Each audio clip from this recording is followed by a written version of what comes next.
Chris, got a little video for you this morning. I got another comment on my fallacy of Torah Observant Christian, being a Torah Observant Christian. And it caught my attention not because of the general tone of it, but because of a phrase that I've heard quite a few times in many responses to that video. This assertion that Jesus is Torah. And I understand why these people need to assert something like that, because you obviously have a problem when you say you're Torah observant, but you don't follow Torah. And so you have to figure out how you can justify what you're saying.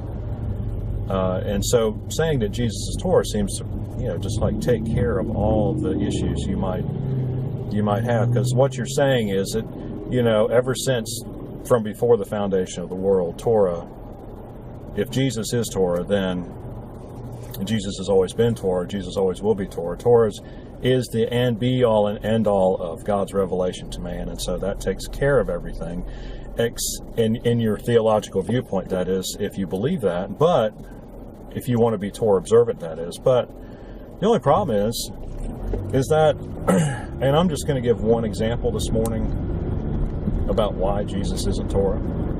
Just one example, but there's a lot of other interrelated ideas that I could also bring up. But I'm just going to say this: Jesus is the high priest. We know that Jesus is the high priest because the writer of the book of Hebrews says so, but we also know it because if you're not going to accept that book, which most Torah observant people do not, they don't accept anything except what they want to believe.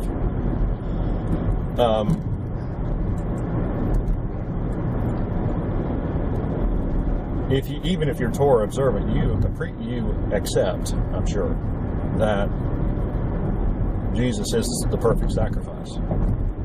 And so if he is a perfect sacrifice, then somebody had to offer that perfect sacrifice. And since there was no one else there to do so, Jesus must have done it himself. It's just, that's ironclad logic. This is where the writer of Hebrews gets that's his starting point. There's a sacrifice, therefore there must be a sacrificer. Somebody has to offer a sacrifice. Jesus, as the high priest, offered up his body as a sacrifice. The perfect sacrifice for the sin of the elect. And so we know that Jesus is the high priest.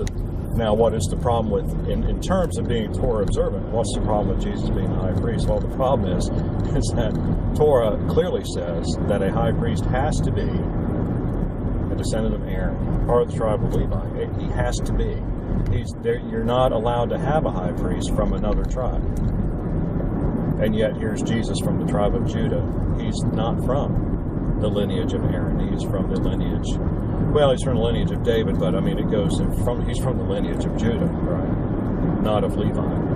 And so if Jesus is Torah, then he has broken Torah by becoming the high priest and offering up the sacrifice, because he's not allowed to do that, because he doesn't have any authority to do that. Under Torah, he has no authority to do that, and yet that's what he's done. And so there you have it. It really is just as simple as that. We could talk about a lot of other things related to, like his kingship, and how kings aren't supposed to offer up sacrifices, because Saul, got in real big trouble for that, right? Many other ideas floating around that central theme of the high priest sacrifice being the king. But I'm just going to stop there, because I really don't need to go any further to refute this whole idea that Jesus is Torah. Jesus is not Torah. Torah is something. Torah is the law that was given to a specific people at a specific time for a specific duration. And if you don't understand the real meaning of the Hebrew word it's translated everlasting, then I suggest you break out your concordance and figure it out, because it's not eternal. It had a beginning and it had an end. The beginning was at Sinai, the end was when Jesus rose from the dead. theological terms. In practical terms, it ended when the temple was destroyed by the Romans in 70 AD. There will never be another temple again unless it's built by the Antichrist, which could be. I mean, Revelation talks about that. So therefore, it can't be, but it's not going to be God's temple. So it's going to be the fake God's temple, and that abomination will be reinstituted, and God will not take kindly to that, because His Son has already offered up the perfect sacrifice. You don't do things over once you've done it right the first time. So anyway, that's kind of what's at stake. Unite. Understand why you believe what you believe, and be able to back it up with actual scripture rather than just quoting a bunch of stuff and parroting what other people have told you. Jesus cannot be Torah because Jesus has broken Torah. Jesus broke the bounds of Torah. He's done away with the law, the ordinances. He's done away with all that. It's all gone. Not to say there's no rules, but that's another video for another time. So anyway, hope you've been edified by this morning. Hope it might help you if you ever get into an argument with one of these Torah observant people. They're tough to argue with because they don't listen. They don't have ears to hear, and so that does make it difficult to deal with them. But that's just part of life. You're always going to run into people who have